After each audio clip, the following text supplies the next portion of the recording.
À découvrir ce mois-ci, à la Bovary, la prolongation des expositions Inside Magritte et Charles Simkovitch, Le Monde et l'Intime, avec en parallèle une conférence exclusive de Pascal Bruckner.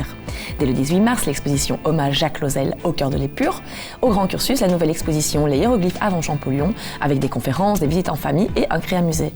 Toujours au Grand Cursus, un concert de la chapelle musicale de la reine Elisabeth dans le cadre de l'année César Franck. Le retour du spectacle jeune public Les tableaux n'en font qu'à leur tête. Et bien sûr, comme chaque mois, le ciné-musée. Bonjour à tous, la première bonne nouvelle de ce printemps, c'est la prolongation de l'exposition événement à la Bovary Inside Magritte jusqu'au 18 avril. Et il vous reste donc un peu plus d'un mois pour venir faire l'expérience immersive.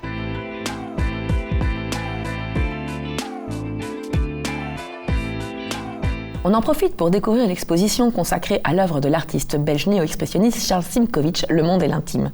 Autour de l'exposition, l'artiste nous invite à plusieurs rencontres et conférences, dont celle du 10 mars prochain à 18h par le romancier français Pascal Bruckner. Celui-ci proposera une communication autour de l'art menacé par l'idéologie. Le 29 et 30 mars prochain, c'est la troupe de théâtre d'improvisation Artefact qui revient à la Bovary avec son spectacle pour jeune public Les tableaux n'en font qu'à leur tête, dans lequel les héros des chefs-d'œuvre de la collection des Beaux-Arts sortent du cadre pour vivre des aventures extraordinaires. Un spectacle à chaque fois différent, à vivre avec les écoles et en famille.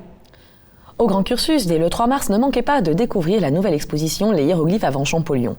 Dirigée par Jean Ouinan, vice-recteur de l'Université de Liège, elle s'attache à montrer l'interprétation de l'écriture de l'Égypte ancienne avant son déchiffrement par Jean-François Champollion en septembre 1822.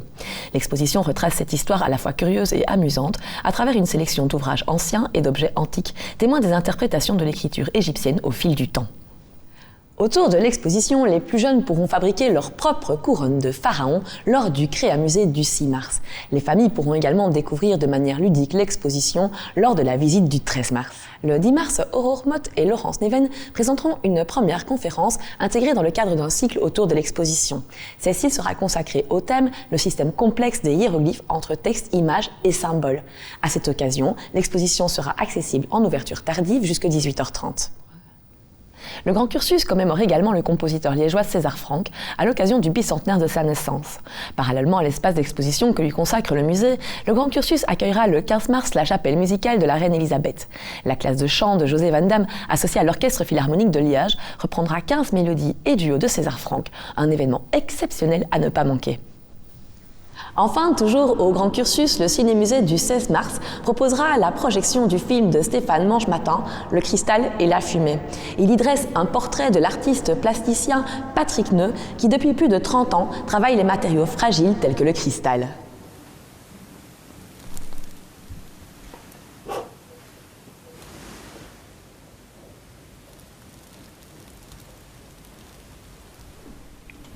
J'ai du mal à dire de l'art.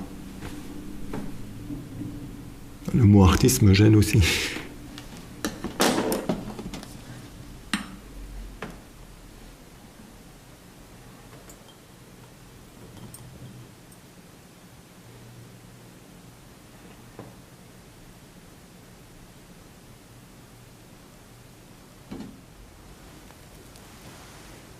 Quant à moi, je vous retrouve le mois prochain pour d'autres news des musées.